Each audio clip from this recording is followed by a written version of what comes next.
Jemaat yang dikasihi Tuhan, mari kita memulai ibadah perayaan iman kita dengan pengakuan bahwa pertolongan kita adalah dari Allah Bapa, pencipta langit bumi dan segala isinya.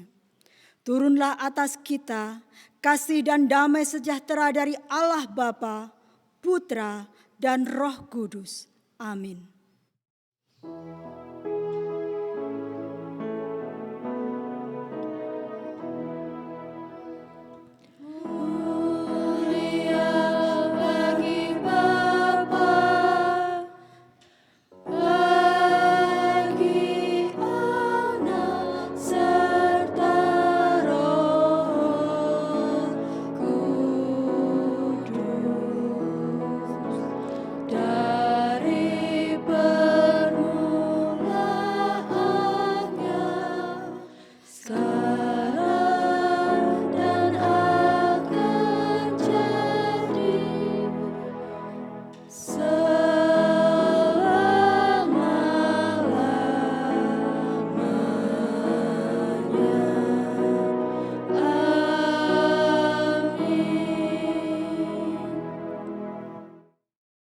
Nats pembimbing kita terambil dari Kejadian 4 ayat 7.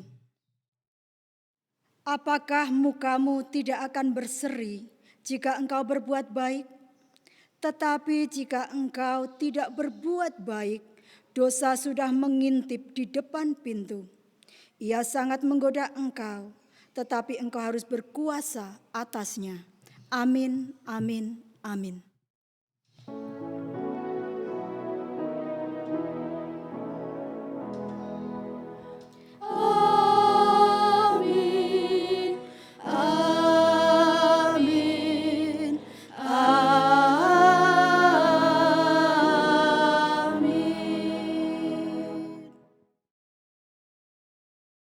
Shalom Bapak Ibu Saudara-saudari yang terkasih. Minggu yang indah kita dapat bersama-sama beribadah lagi. Walaupun dalam kondisi virtual, tetapi hati kita, semangat kita, sukacita kita ada di dalam Tuhan Yesus. Kebaikan Tuhan adalah hal yang membuat kita kagum. Oleh sebab itu, mari kita bersama-sama memujikan Ajar Ku Berdiam.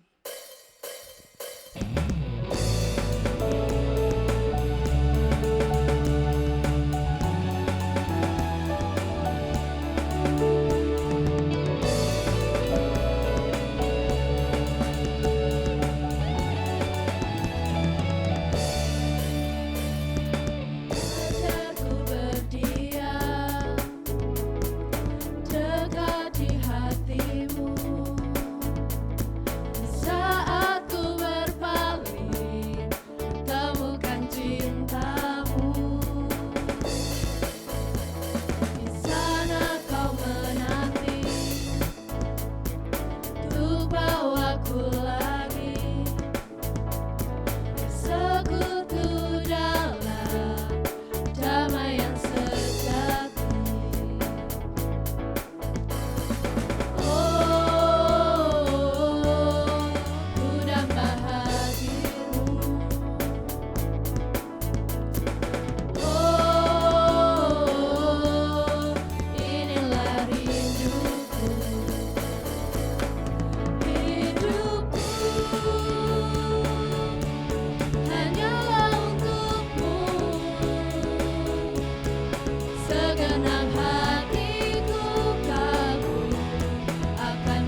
Bapak, Ibu, Saudara-saudari yang terkasih, mari kita bersama-sama berdoa untuk mengakui segala dosa kita.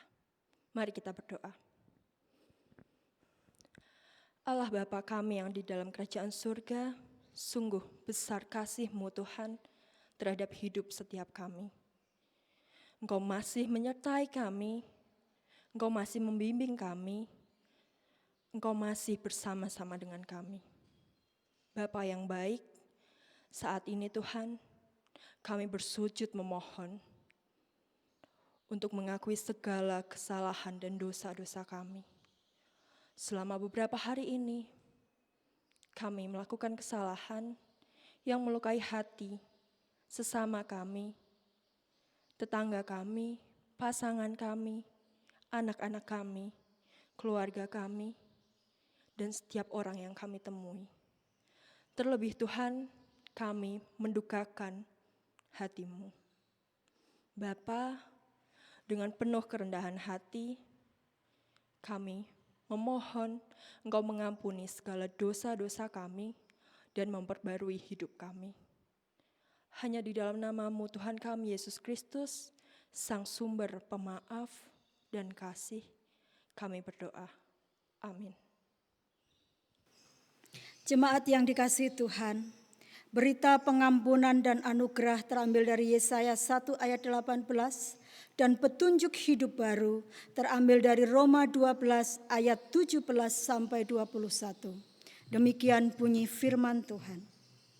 Marilah, baiklah kita berperkara, firman Tuhan. Sekalipun dosamu merah seperti kirmisi, akan menjadi putih seperti salju.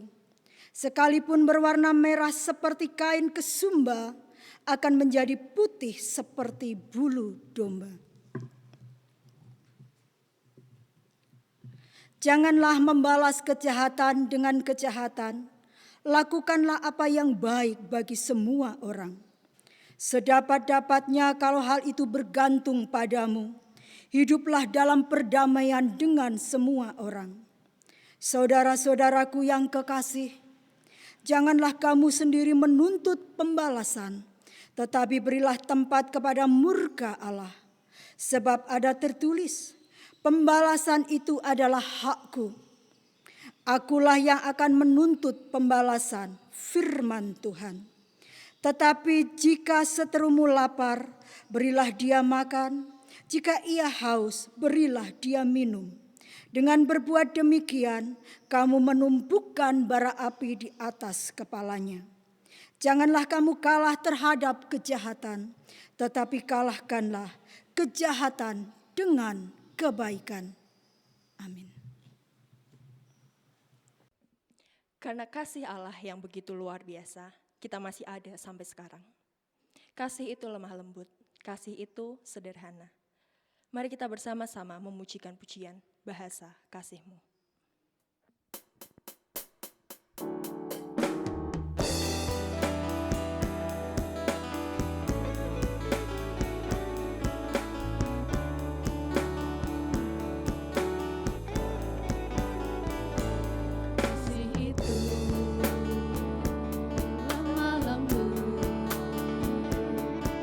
Serta sederhana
saatnya kita mendengarkan firman Tuhan. Bagaikan tanah kering, itu adalah kehidupan kita yang merindukan air. Merindukan akan firman Tuhan. Oleh sebab itu kita akan bersama-sama memujikan pujian pengantar firman Tuhan bagaikan tanah kering.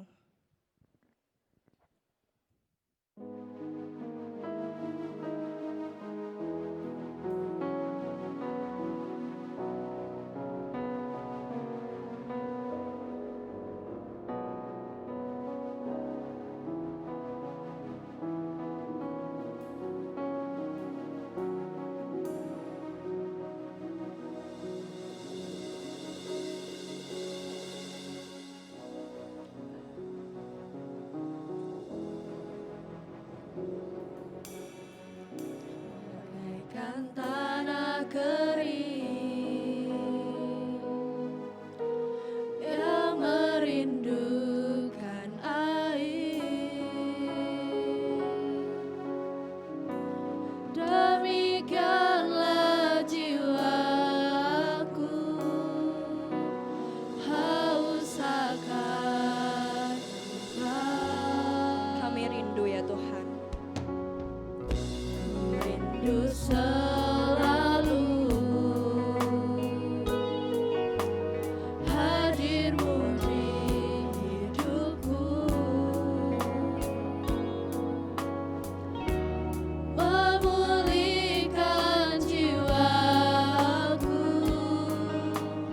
hapuskan air mataku, mengalirlah kuasa Roh Kudus, mengalirlah di tempat ini, mengalirlah, oh Roh-Mu. Pulihkan kami Tuhan.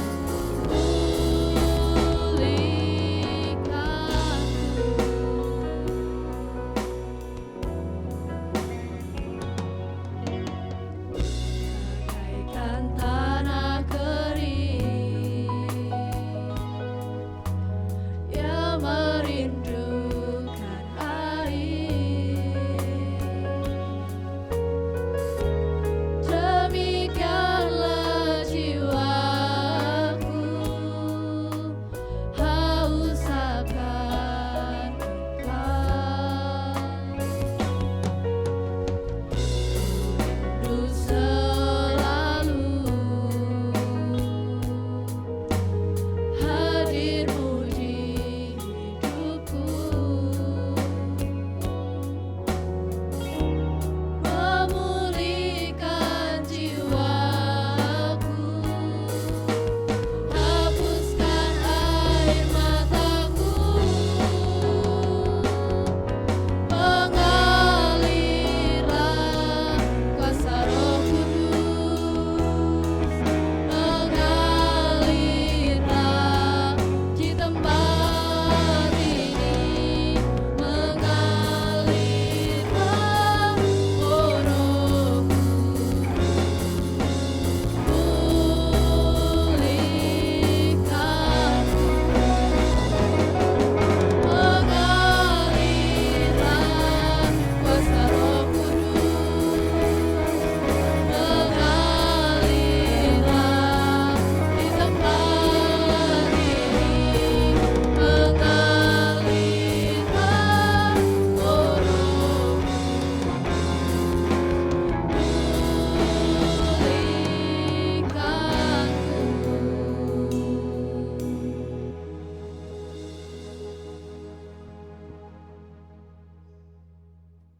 Selamat mendengarkan firman Tuhan. Jemaat yang dikasihi Tuhan, Shalom. Bagaimana kabar kita hari ini? Pastinya ada sukacita Bapak Ibu ya. Tiba saatnya bagi kita untuk mendengarkan kebenaran firman Tuhan. Namun sebelumnya mari kita berdoa terlebih dulu. Tuhan Yesus yang baik, kami bersyukur Tuhan karena saat ini kami akan merenungkan kebenaran firman-Mu. Berbicaralah kepada kami Tuhan agar firman-Mu boleh menjadi rema bagi kami. Hamba-Mu yang penuh dengan keterbatasan ya Tuhan, mohon Tuhan perlengkapi dengan urapan-Mu. Terpujilah Engkau Tuhan, dalam nama Yesus kami berdoa. Amin. Jemaat yang dikasihi Tuhan, nas pembacaan kita saat ini terambil dari Matius 6 ayat 12 sampai dengan 15 yang demikian bunyinya.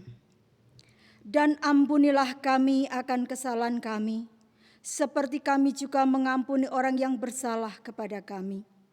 Dan janganlah membawa kami ke dalam pencobaan, tetapi lepaskanlah kami daripada yang jahat. Karena Engkaulah yang empunya kerajaan dan kuasa dan kemuliaan sampai selama-lamanya. Amin. Karena jikalau kamu mengampuni kesalahan orang, Bapa-Mu yang di surga akan mengampuni kamu juga. Tetapi jikalau kamu tidak mengampuni orang, Bapa-Mu juga tidak akan mengampuni kesalahanmu. Yang berbahagia adalah setiap kita yang mendengarkan firman Tuhan, terlebih yang melakukannya. Jemaat yang dikasihi Tuhan, kecenderungan umat manusia adalah melakukan kesalahan lebih mudah daripada memberikan pengampunan. Dalam satu hari kita bisa melakukan beberapa kali kesalahan. Mungkin bisa 2 kali, 3 kali, 4 kali, bahkan mungkin lebih. Tetapi yang menjadi pertanyaan bagi kita adalah, apakah kita mampu memberikan pengampunan sebanyak kita melakukan kesalahan? Mungkin dari kita akan menjawab, enak sekali memberi pengampunan. Sakitnya tuh di sini loh.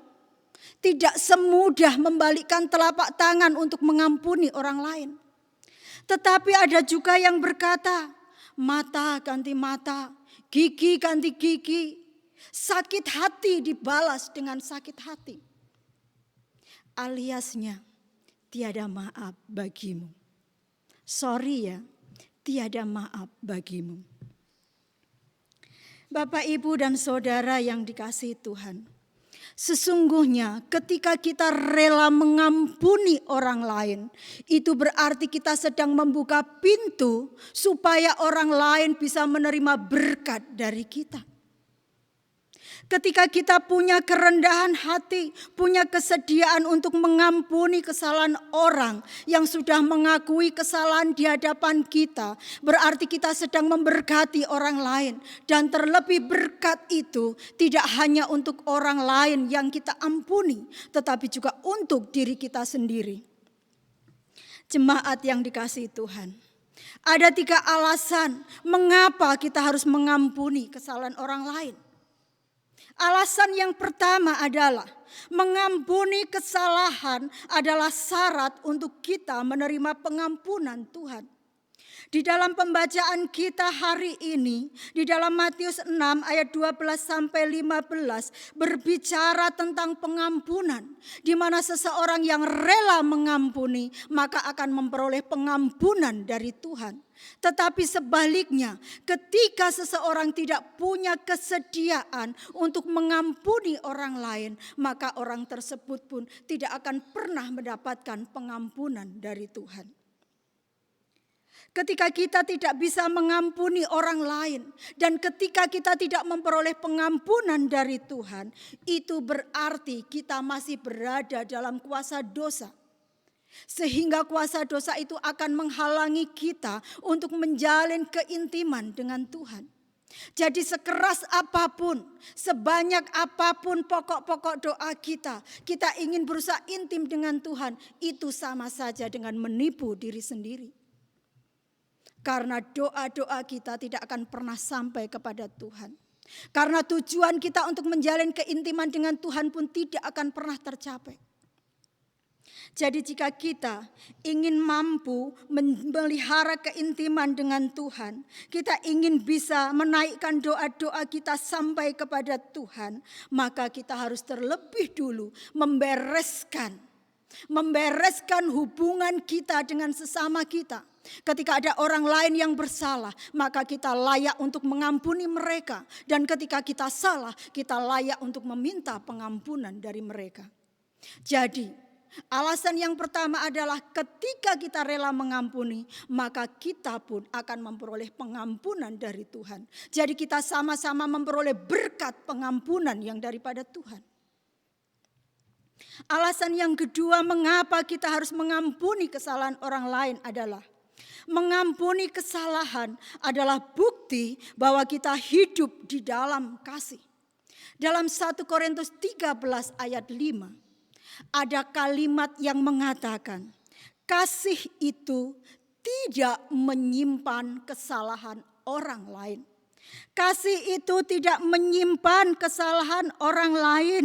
Artinya bahwa ketika kita sebagai anak Tuhan, ketika kita mengaku sebagai orang Kristen, maka orang Kristen itu harus hidup di dalam kasih.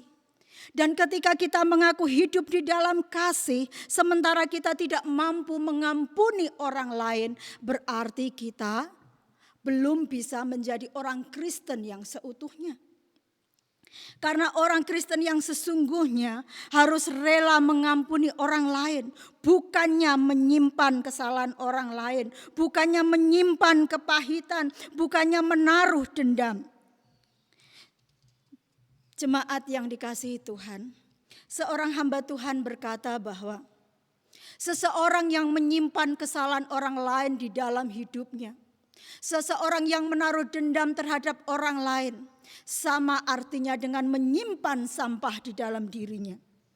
Yang keluar dari dalam dirinya adalah sampah, bau busuk, bau sampah. Perkataan-perkataan yang dari mulutnya adalah kata-kata yang menyakitkan, kata-kata yang tidak enak didengar. Sehingga orang lain yang mendengar pun merasakan bahwa kata-kata yang keluar dari kita itu sangat pahit, sangat menyakitkan. Karena itu jika kita berkata, aku hidup di dalam kasih, aku mengasihimu, tetapi kita masih menyimpan dendam, kita masih menyimpan akar kepahitan, itu berarti kita belum bisa dikatakan orang-orang Kristen yang hidup di dalam kasih.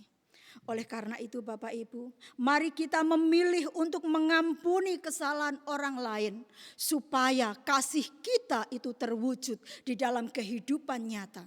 Dan ketika orang lain menerima berkat kasih cinta kita, maka kita pun juga akan merasakan kasih dari orang yang kita ampuni.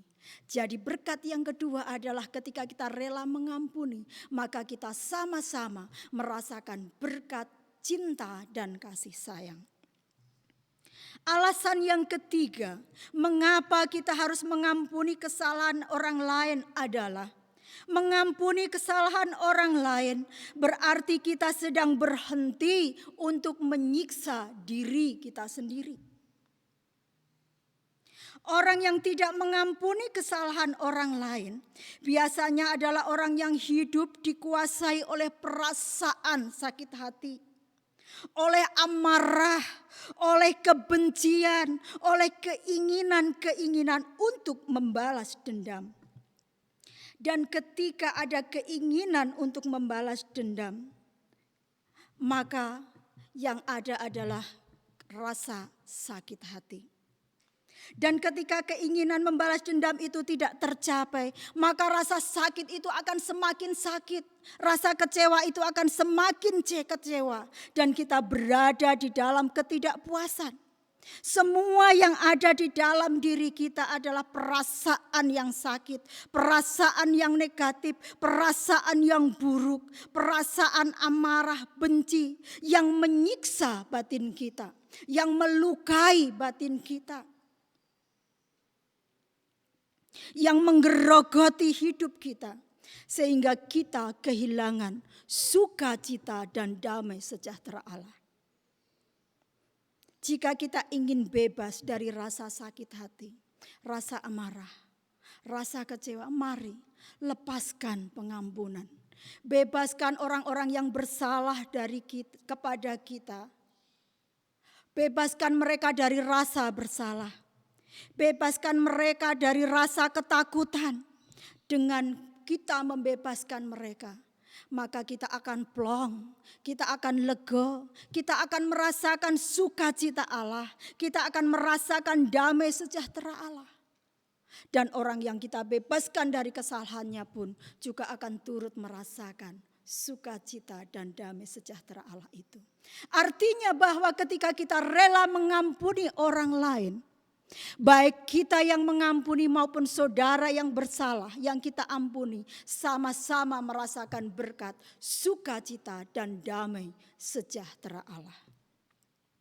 Jemaat yang dikasihi Tuhan, kita layak untuk merasakan damai sejahtera itu. Mari kita bebaskan saudara kita dari rasa bersalah supaya mereka juga menikmati damai sejahtera. Dan yang menjadi kesimpulan kita adalah ketika kita mau mengampuni kesalahan orang lain, berarti kita bersedia untuk menjadi berkat bagi orang lain.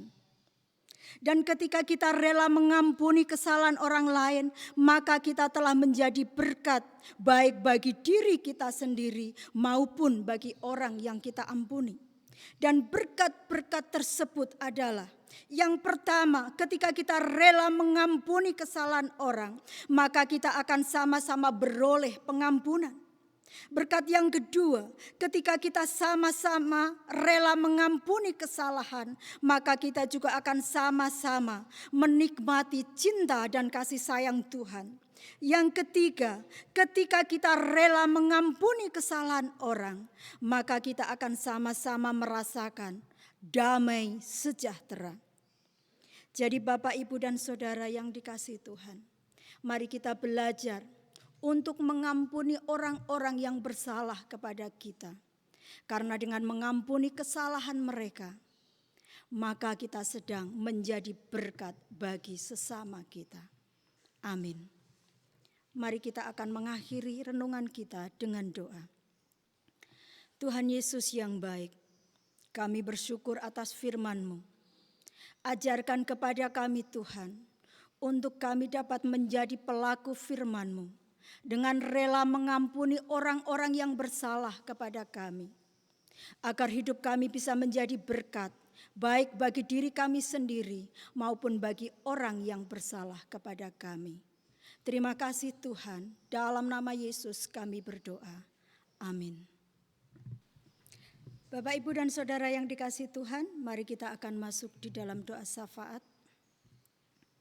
Bapa dalam surga, pada hari ini Tuhan kami bersyukur atas cinta kasih dan pemeliharaanmu terhadap kami secara pribadi dan keluarga kami, di mana kami boleh merasakan kemurahan-kemurahan-Mu di dalam hidup kami.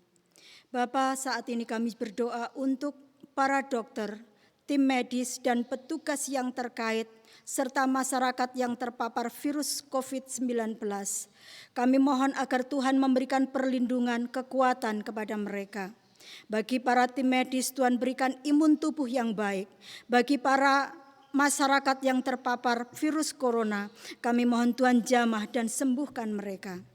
Kami juga berdoa Tuhan buat bangsa dan negara kami Indonesia, termasuk kota Salatiga, dalam segala pergumulan yang dihadapi ya Bapa. Kami mohon Tuhan campur tangan, Tuhan beracara agar segala pergumulan bangsa ini segera terselesaikan. Para aparatur bangsa, para pemimpin bangsa, kami mohon Tuhan juga melimpahkan hikmat-Mu atas mereka. Kekuatan yang daripada-Mu Tuhan, agar mereka mampu membawa bangsa ini, mampu membawa negara ini Tuhan keluar dari pergumulan-pergumulan yang teramat sangat berat ini. Tuhan Yesus yang baik, kami juga mohon perlindungan untuk para hamba Tuhan, untuk anak-anak Tuhan dan jemaat termasuk GKMI Siloam. Kami mohon campur tangan-Mu Tuhan, agar para hamba Tuhan, para jemaat Tuhan boleh menikmati sukacita dan damai sejahtera yang daripada Tuhan. Walaupun kami sedang berada dalam situasi kondisi yang tidak menyenangkan sekalipun. Kami juga berdoa Tuhan untuk proses penjaringan hamba Tuhan di GKMI Siloam. Kami mohon Tuhan juga segera bercampur tangan. Tuhan segera menolong kami Tuhan, agar proses penjaringan hamba Tuhan ini segera selesai dan kami boleh mendapatkan seorang hamba Tuhan yang dapat memuliakan nama Tuhan, yang dapat memahami kebutuhan dan situasi jemaat GKMI Siloam. Tuhan Yesus yang baik, kami juga ingat Tuhan kepada saudara-saudara kami yang berulang tahun. Kami berdoa buat Bagavan J. Buana, buat Ibu Fatna Juharini, Bapak Ketut Yuworo, Dandi Pontororing, Ibu Suwarni Endar, Ibu Supriyati Prayogo. Kiranya Tuhan campur tangan dalam hidup mereka. Dengan bertambahnya usia mereka, kami mohon Tuhan semakin menambahkan hikmat buat mereka, sehingga mereka semakin dekat dengan Tuhan, semakin intim dengan Tuhan, sehingga di dalam kehidupan mereka boleh menjadi kesaksian yang hidup bagi Tuhan. Tuhan Yesus yang baik, inilah doa kami Tuhan yang jauh dari sempurna. Kami panjatkan hanya di dalam Tuhan kami, Yesus Kristus. Haleluya, amin. Tuhan menghiasi kehidupan kita dengan penuh kemurahan Tuhan. Tuhan juga merencanakan masa depan yang indah buat kita dengan penuh pengharapan. Mari kita pujikan pujian pamungkas kita, berkat kemurahan-Mu.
Bapak, Ibu, dan Saudara yang dikasihi Tuhan, tiba saatnya kita untuk mengakhiri ibadah kita. Mari kita mengakhiri ibadah kita dengan berkat rasuli.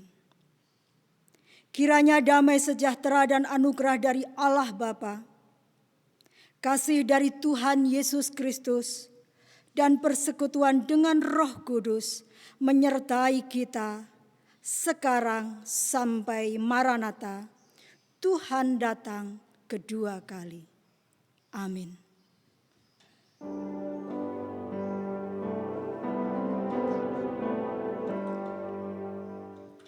Ke